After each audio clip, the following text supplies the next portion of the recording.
All right, welcome to the 5 a.m. grind. Harris, what's up, man? Nothing much. What's up with you? It's good. It's good. You know what? This is going to be episode 50 of wow. our podcast. Oh, nice. Yeah, including all the interviews, Yeah. all our discussions. It's been good fun. We've come a long way. Yeah, we've come a long way. What's your biggest learning through it, like doing this entire podcast? What's my biggest learning? Or biggest takeaway? Takeaway is, I don't know. I surprised me with that question. But no, I enjoy fleshing out the ideas, the topics that we have. And let's get to me to kind of think about it again as well. And I hope it's doing the same to the listeners. Yeah, same. I definitely like the aspect. And selfishly speaking, I feel like doing the podcast has helped me with my public speaking skills. Just being able to slow down, articulate a certain point succinctly, that's helped me a lot too. And it helps you kind of think through your thought process and organize everything before you say. Correct. And like for the listeners and viewers, we don't really prepare what we're going to say in the podcast. Yeah, it's off the cuff. Like we do it live. So we gather our thoughts as we're talking about the topic. We pick the questions in the topic beforehand. However, I don't know what I'm going to say, and I don't know what Horace is going to say. It's not scripted at all. So yeah, unscripted. That's right. That's right. All right, so for today's topic, I thought we'd talk about the Canadian election. We're going through an election in Canada. I don't know if anybody cares in the U.S., but yes. I don't know if anybody cares in Canada. It seems like, this election, nobody really cares. So I'll set the stage and the context as to why we're going through this election, and then we can talk about a few questions I prepared for today's podcast. So the context is the Liberal government, so the current Trudeau government was elected in 2019, I believe. We were supposed to go in an election in 2024, so every 4 years we go into an election. However, Trudeau basically dissolved Parliament 2 years ahead of time. So sorry, we were going to go 2023. My apologies, not 2024. Trudeau dissolved Parliament ahead of time, and he wanted to call for an election, and he did. Now we're going to an election, and the reason why he did this was because the current Liberal government, so the Trudeau government, has a minority in Parliament, which is basically 157 seats in Parliament of 338 seats in the House of Commons. You need 170 to have a majority. So he's at 157, 170 to be a majority, so he needs basically 13 more seats. And he was going to go, he called this election because he thinks he can get a majority. Right? That's one reason why. The reason why minority governments aren't that effective is because if you want to get a law passed, you always need, if you're a minority, you always need one of the other parties to support you when you're passing that law. So you're always trying to convince another party to say, hey, I know you don't really agree, but let's get this law passed. Yeah. Or at least a few of the MPs from the other party. Yeah, correct. It might not be the entire party. Maybe it's just a few MPs that support the law. So that's how you basically govern.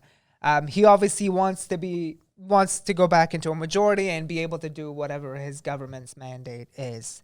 So that's the context. The questions I wanted to cover today are 4 of them. Number 1, I wanted to quickly cover why voting matters. Number 2, how do you lean politically, usually? So we'll ask each other, are you like a liberal or a conservative? It'll be interesting to get our take. Number 3, what are the most important issues in this election and for our country in general? And then if we have time, we can compare Canadian and U.S. politics. All right? So number 1, I'll ask you this. Why does voting matter to you? I mean, I guess the standard answer to that question is basically to get to be part, like to be playing your role in the system. I can't talk today. To actually get your voice out there, to participate, to ensure that you kind of are involved in picking your next government, because that government's going to then organize society. I would say that's kind of the standard answer.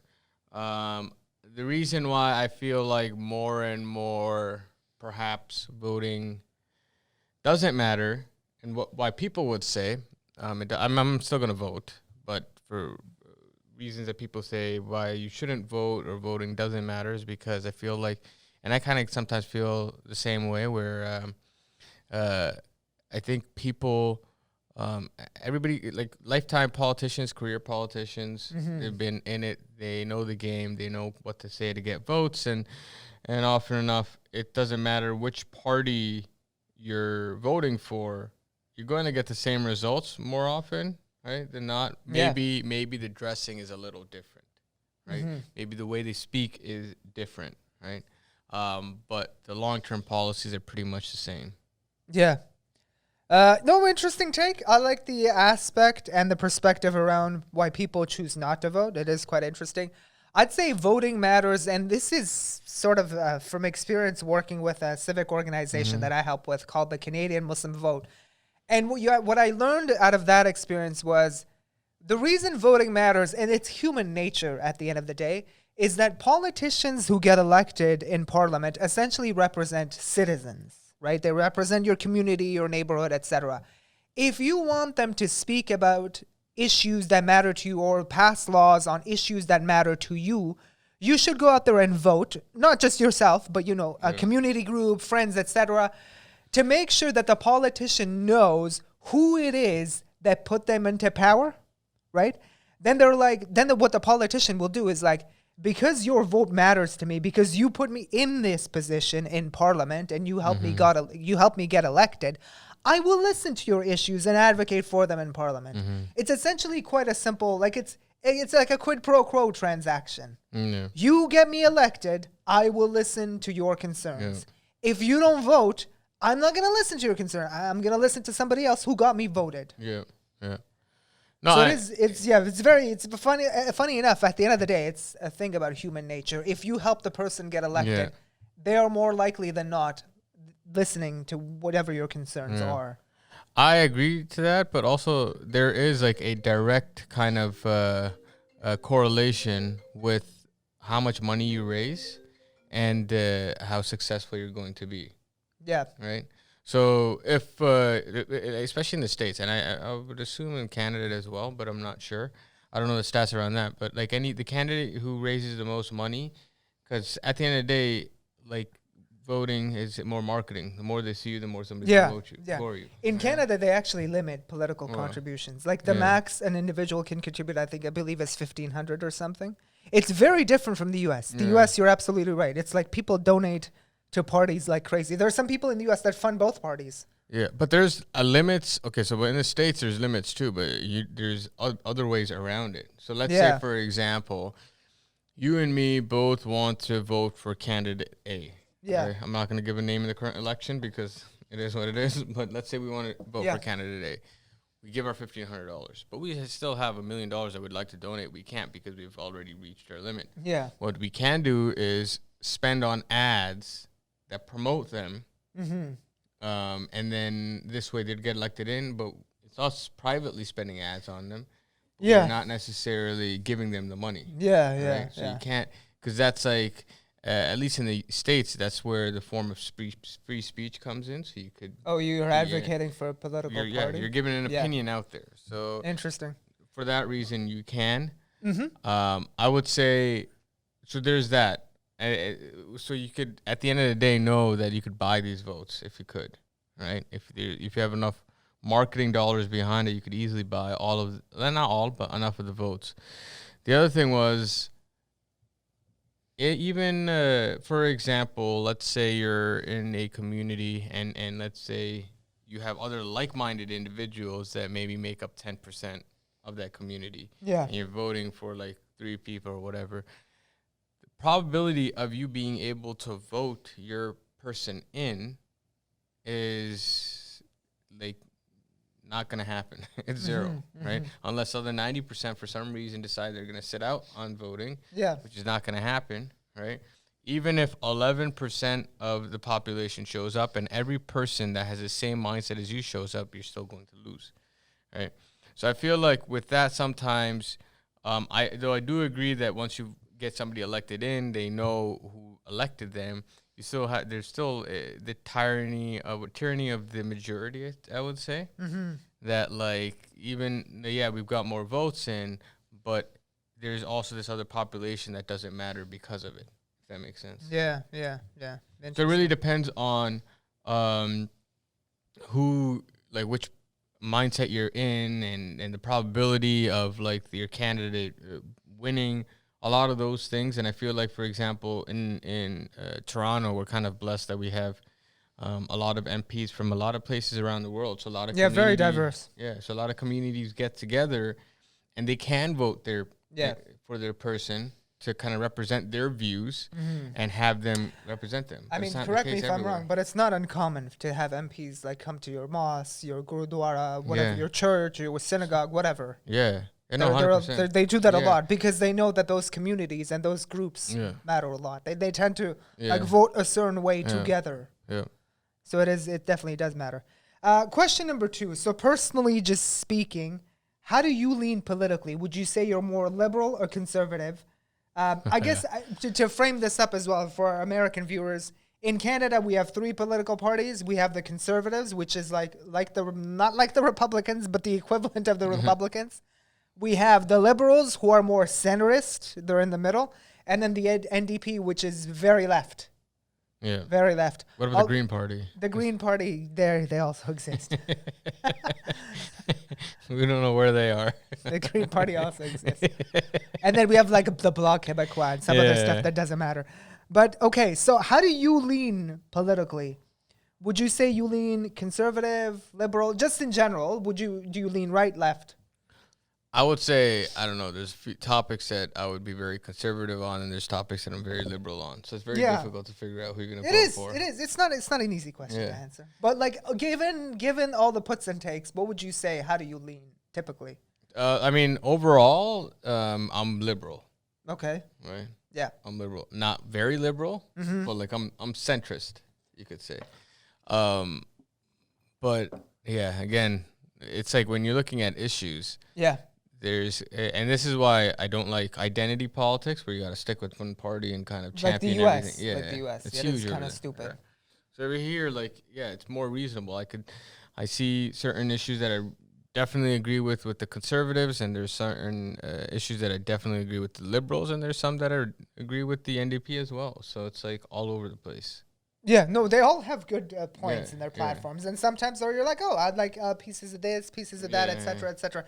I think for myself, I'd say I lean conservative, just naturally as someone who is working in business, etc., etc. Yeah.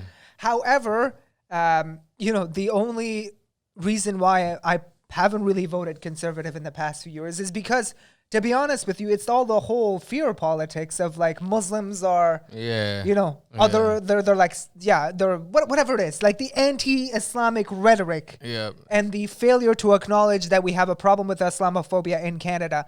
That makes me sometimes go, okay, screw it, I'll pay my higher taxes and just vote Liberal or NDP, right? I think that's one of my biggest issues too. Yeah. That, as well as just like them not being favorable to immigration and all that stuff. Yeah. So otherwise, fiscally, 100%. I'm a fiscal conservative. Yeah. Right? Yes. I'm a fiscal conservative. Yes. I'm not like for liberals. I have my own issues, and even like getting too involved in like the education of your kids and stuff like that. I have issues with that.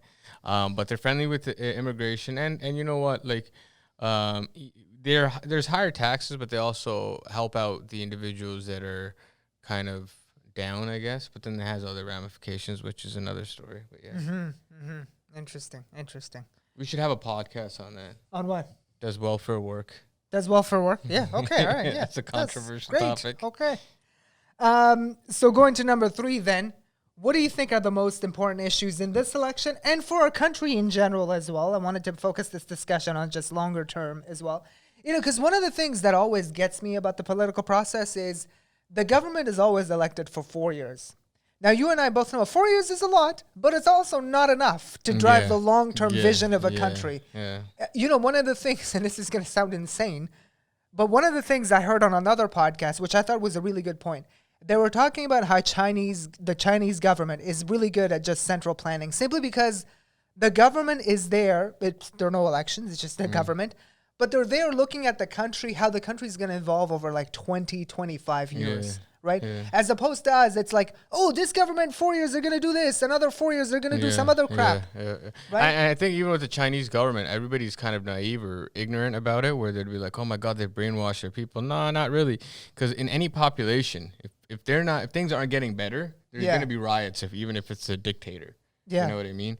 And what people also don't understand is with more, you could say, authoritarian governments, it's not like their power is unchecked. They have to make sure that there's no revolt and nobody tries to mess with their power, right? And in order to do that, they have to kind of, please their population for the long term. They're not just going to think about, okay, well, can I get them to shut up for the next year or two? And as crude as that sounds, that's what the politicians here often do. They're like, how can we get them to shut up for the next 4 years? Then we go into election, and then we'll find out new ways to get them to shut up. You know what I mean? So it's a lot of that, especially in the States. It's like you're only thinking about the next 4 years. It's like a company working off of the next quarter's results. Do you know how rough that is? That is nuts. Yeah. It's nuts. That's why, like, let's be honest. Jeff Bezos was at Amazon for longer than any president was, taking care of the entire country. Yeah. And Jeff Bezos is like, guys, shareholders, sit down. We're going to be investing, and you're going to see losses for the next 4 years. Yeah, and none of this money is going out. It's all coming back in. Yeah, right? Yeah, correct. And that's fine. And he's the only one. Now, other individuals, right, like most other people are not going to be like that. They're just going to be like, all right, let's try to show some results. And there is significant pressure because sometimes Jeff Bezos, he has credit in saying that, hey, listen, you're going to see losses, but his company has to be strong enough for him to say that. Yeah. If your company organization is vulnerable, right, that's when you really need 20-year planning. Then that's when you can't get it. Because that's when investors are like, hey, listen, you need more money from us to survive, to keep your lights. Yeah. Give me the results in 4 years. I needed to see it quickly. Yeah. And so that's what it is. So you can't. And there's also, dude, like if you look at like the Koch brothers, man, it's like they've built an empire nobody knows about. Yeah. And they have like deep strategy. This is long-term strategy where they're playing chess at a whole different level. Because it's not just about like for business, it's not about, oh my God, revenue, this and that. Those things are great talking points, but there's a lot of strategy, right? Sometimes you want to get into industries because you're blocking other people from getting into that industry, so you can have a bottleneck on something totally unrelated. And that's where you're making your profit, even though this thing kind of looks like it's like not happening. Yeah. Right? So one good example, sorry, before I cut you off. No, go ahead. I'm on a roll here. Yeah, go ahead. Like the U.S., for example, thought, okay, you know what? And this is great in business. This is great, like analogy for what's his name, politicians, everything. They thought that, okay, you know what? The least value add of the, I guess, product life cycle is in the production of it, right? So you got your research and development stage where you're kind of researching everything, trying to create more technology. Then you're actually producing it, and then the other high value add on the other end is the sales and marketing. Right, building that brand and getting people to kind of get excited about your product. So you know what? Let's get rid of this low value add production to somewhere else. Let's call it China, right? And then what you realize is once everything's moved over, it was a very crummy business to be in because the margins are slim to produce and there's a lot of pressure and there's all that. But you need that for research and development. How are the engineers going to know or develop new ways of building things when the factories across the world? Yeah. Right? How are you, once you produce the product, you can easily take the product and start packaging in different ways, which can be easily learned, which is what the Chinese did. So now R&D is in China. They've got great brand building now. Yeah, they got everything, which Americans thought, wait, listen, we would keep this to ourselves.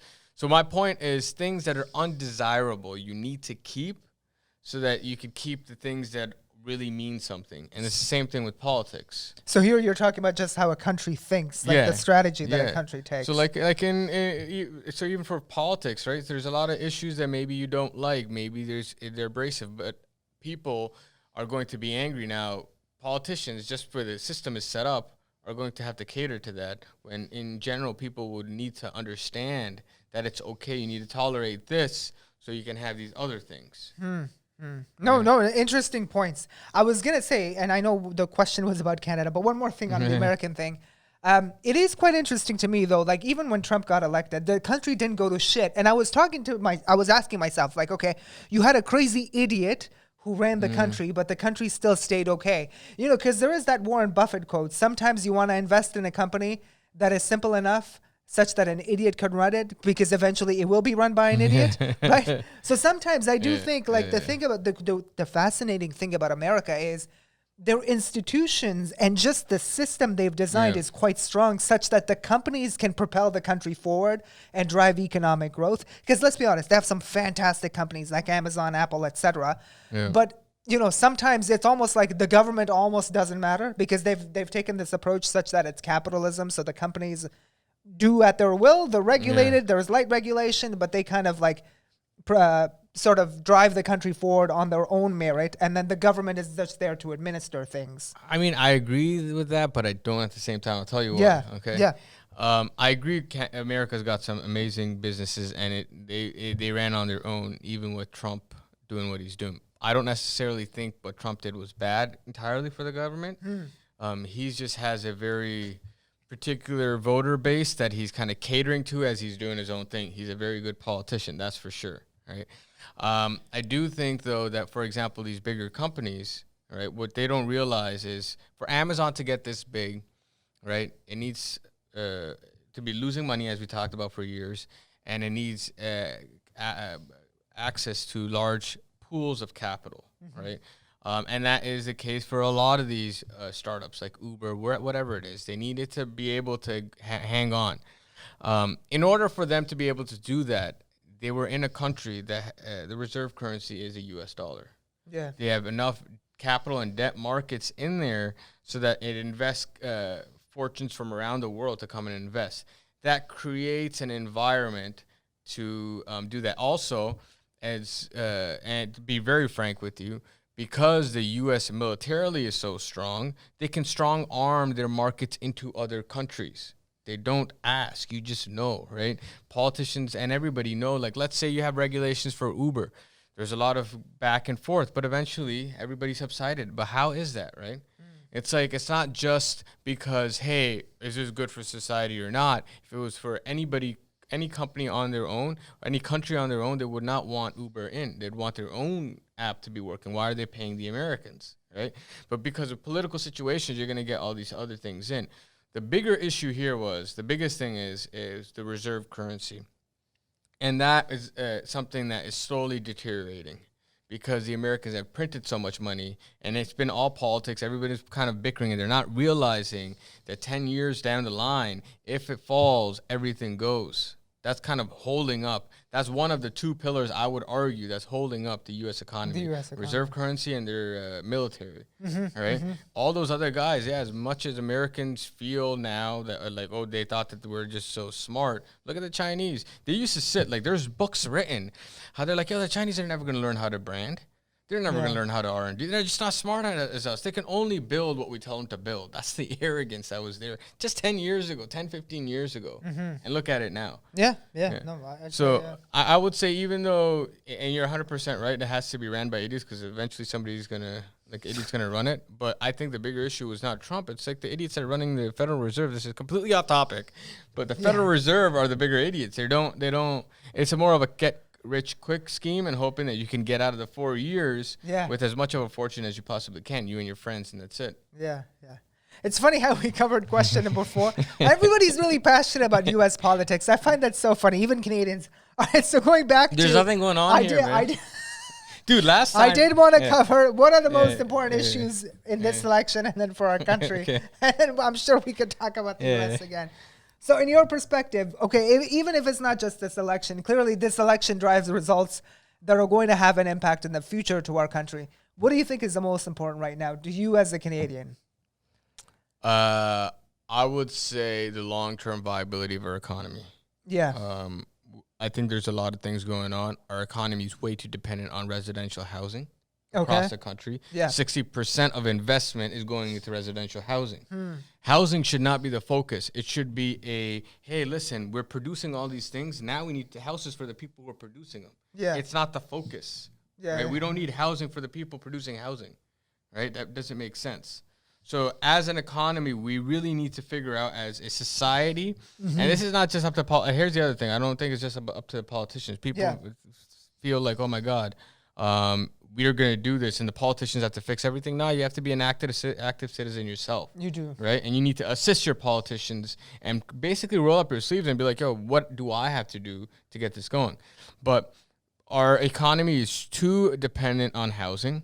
Right, a lot of this expenditure, all that stuff is coming from appreciation of housing, which is not really building anything new, but you're just flipping. It's a house of cards. It's gonna, when it comes down, it's gonna come down hard. That's one thing. The other thing is we need so housing. The other thing is we get money in from immigration. Yeah. So I'm not anti-immigration. I don't think that we should be anti-immigration. Immigration is good, but we should understand that with immigration, a lot of people are like, oh my God, these immigrants are taking jobs. No, actually, immigrants are bringing in a lot of money, right? And that is another way of saying, okay, well, we don't need jobs because there's all this other wealth coming in that we don't necessarily need to have a robust economy. So that's, I think, our focus. And then on top of that, what's kind of been the cherry on top is COVID money. Yeah. Now everybody gets COVID money and they're like, all right, there's even less of a reason for me to go and do work, and I'm just going to spend more money on my house. Yeah. Right? Yeah. So, and I'm not against COVID money. Like, for me, I'm not like, oh my God, if somebody needs help, to throw them to the side. I definitely feel as a society, if we help the most vulnerable in our society, we're all better off, right? The issue is when you're throwing this much money around, there's going to be a lot of people who don't really need that money, right? Or some people who would be incentivized to go and do the work because they're getting free money. That money should be reserved to people who just absolutely need it. Yeah. Right? Yeah, I showed you the whole, the debt chart, which we saw, which was, I thought, quite interesting. Yeah. Right? 2021, our budget is supposed to be in deficit of a $350 billion deficit. Just for context, the biggest deficit we've run since 2000 was actually in the financial crisis, and that was $57 billion. Yeah. So now we're running $354 billion, so almost $300 billion more than we ever did before. Yeah. This is the highest. Do you think seems a little bit nuts when you look at this chart? It seems nuts, but the other thing is also, complete tangent. We're not supposed to go back to the States, but I'm going to say one quick thing, and this is it. Okay. As much as there's governments kind of having spending bills, and I understand that Canadians needed all that stuff and whatever, there's also a very high level geopolitical kind of dimension to all of this. Yeah. If the U.S. needs to print so much money and Canada doesn't, our dollar is going to appreciate. That's going to look bad on the U.S. The U.S. economy is going to look like shit, and we won't be able to export. So what happens? We get a call from our big brother down south, right? And they'll be like, all right, listen, you got to print as we print so that our dollars, our exchange rates are kind of on par. Okay, I don't know if they get a call, but I would say there's a little bit of quid pro quo. I wouldn't doubt that, for sure. We do try to look at the way our currency is versus the U.S. I would imagine that happens.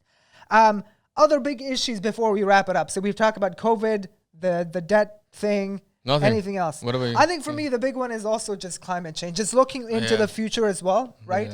Yeah. These short-term measures, they're talking about pricing carbon. And I think just looking at some of the candidates' platforms, the Liberals want to reduce emissions from 2005 levels by 40% in 2030, by 2030. The Conservatives obviously taking a more moderate approach to this. So from 2005 to 2030, they want to reduce pollution by 30%. So, and I mean, that goes to show the difference between our right and the American right, because the American right refuses to believe that climate change is real. While our conservatives actually have a plan. Yeah. Right? Yeah. So they're not that nuts. Our conservatives look a little bit like the U.S. Democrats. So. Yeah. They're like, oh, we think pollution is an issue, but we don't think it's as bad as the liberals think. I don't know what drove the 15% difference between the two plans. Yeah. I don't know how much. But it's genuine. See, the thing is, for Canadians, is win-win. At least we're moving, not win-win completely, but at least we're moving towards the right direction. Yeah, I'd say so. No, makes sense. Anything else to wrap up this podcast? Interesting one. Clearly, Horace is very passionate about politics. You can kind of see that definitely comes across. No, anything else? No, nothing. No? I'd just leave it with this. Yeah, make sure you get out there and vote.